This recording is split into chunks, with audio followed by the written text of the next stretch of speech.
السلام علیکم۔ مدینہ منورہ کی رات بہت پرسکون تھی۔ لوگ اپنے گھروں میں سو چکے تھے، گلیاں سنسان تھیں، مگر انہی راتوں میں ایک عظیم ہستی اکثر خاموشی سے مدینہ کی گلیوں میں گھومتی تھی۔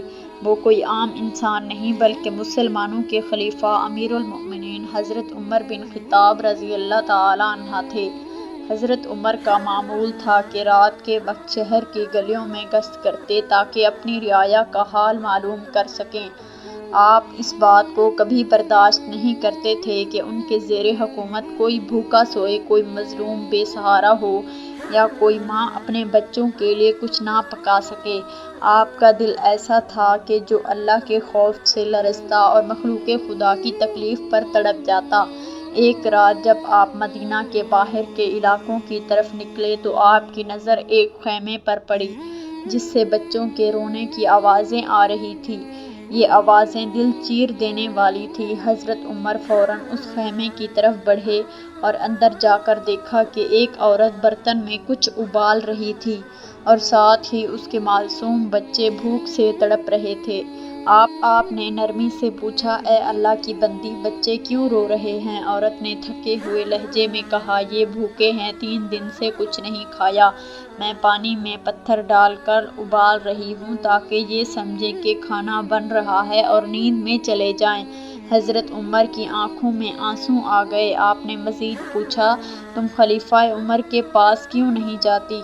عورت نے غصے، دکھ اور بے بسی سے کہا، اگر عمر کو ہمارے حال کی پرواہ ہوتی تو ہم اس حال میں نہ ہوتے۔ وہ تو اپنے محل میں آرام سے سوتا ہوگا۔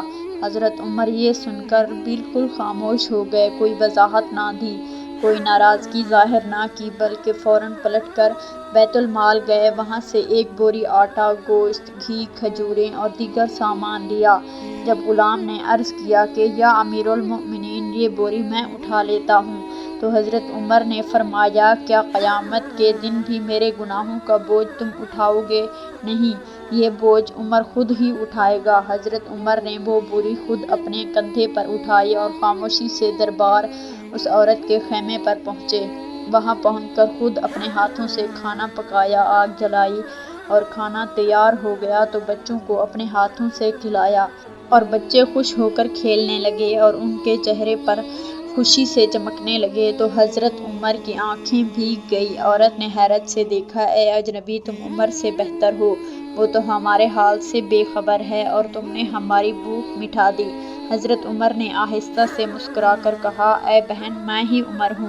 یہ سن کر عورت حیران رہ گئی، شرمندہ ہو گئی اور اس کی آنکھوں سے بھی آنسو بہنے لگے۔ حضرت عمر نے تسلی دی اور فرمایا، تم نے جو کہا وہ سچ تھا۔ اگر عمر اپنی رعایا کی خبر نہ رکھے تو وہ خلیفہ رہنے کے لائق نہیں۔ یہ صرف ایک رات کا واقعہ نہیں تھا، یہ قیادت، انصاف، رحم دلی اور اللہ کے خوف کی وہ زندہ مثال تھی جسے تاریخ نے ہمیشہ کے لیے محفوظ کر لیا۔ حضرت عمر بن خطاب نے ہمیں سکھایا کہ حکمرانی صرف تخت تاج، محلوں اور حکم چلانے کا نام نہیں، بلکہ وہ تو ایک امانت ہے، ایک ذمہ داری ہے جس کا حساب قیامت کے دن اللہ کے سامنے دینا ہوگا۔ آپ نے فرمایا تھا، اگر فرات کے کنارے ایک کتا بھی بھوکا مر گیا تو عمر سے سوال ہوگا۔ ایسا عدل دنیا نے شاید کبھی دیکھا ہی نہ ہو اور ایسی قیادت آج ہم صرف کتابوں میں پڑھتے ہیں، مگر ایسا ہم چاہیں تو اس عدل، احساس اور انسانیت کو دوبارہ زندہ کر سکتے ہیں، اپنے کردار، اپنی نیت اور اپنے عمل سے۔